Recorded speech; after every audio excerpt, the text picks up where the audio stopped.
The second visualization I want to create is an attempt to show whether there's any correlation between per capita income and the percentage of the population below the poverty line. So I created a clustered column chart that has the per capita income for each of the years and the percentage of people below the poverty line for each of those years. And I end up with a chart that is pretty much useless. And it's useless, of course, because the difference in absolute values between the per capita income and the percentage below the poverty line is much too large. We already saw that problem in Module 2, in the car sales example, where we started comparing the average labor cost with average sales price. And again, the difference in values was much too large to end up with a useful visualization. And the way we solve that in the case of the car sales example is by scaling. And we're going to do the same here. So rather than have the per capita income in dollars, we're going to have a per capita income in thousands of dollars. So I go to analysis, create a calculated field, 2014 per capita income.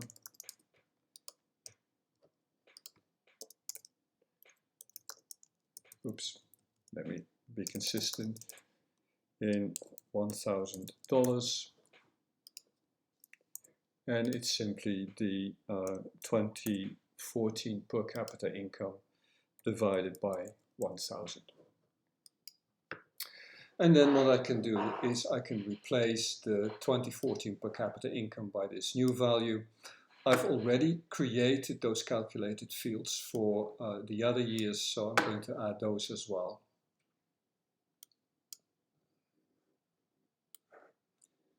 (2016),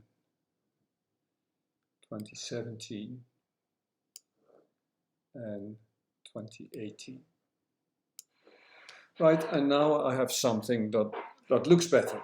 At least the values are within similar ranges. But there's still a problem with this, in the sense that, for per capita income, a higher value is good, in the sense that we like people to be rich. But for the percentage of people below the poverty line, a high value is bad, because we don't want people to be below the poverty line. So really what we're interested in is not so much a comparison of per capita income with people below the poverty line, but rather per capita income and people above the poverty line. And we can solve this again by creating a calculated field. So we call it 2014 percentage above poverty line. And that's 100 minus the 2014 people below the poverty line. And then I'm going to replace the 2014 percentage of people below the poverty line by the 2014 percentage of people above the poverty line. And as before, I already did these calculations for the other years. So again, I can do this straight away for the other years.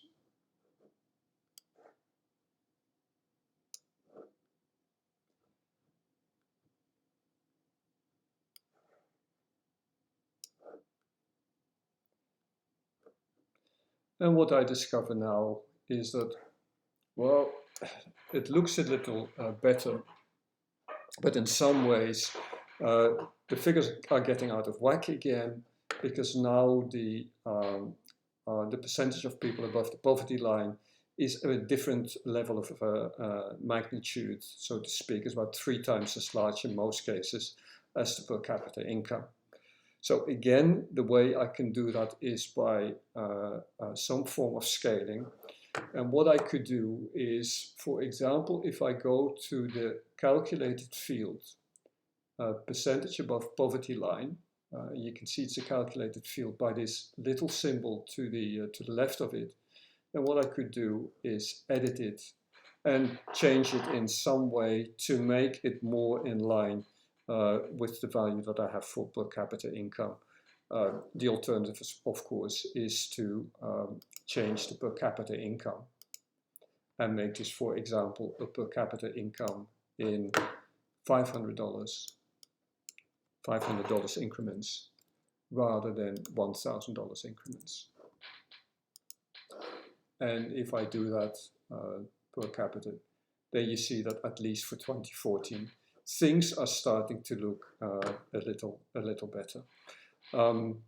I noticed that if I make these changes to the calculations, so let me get the right one, edit, I make this in 500, change this to 500, then automatically that gets changed in the charts as well. So this shows you a little bit about how quite often what you need to do is you start building visualizations, you realize that the values are not quite where they need to be, and then you start to include these calculated values to make the visualization look better.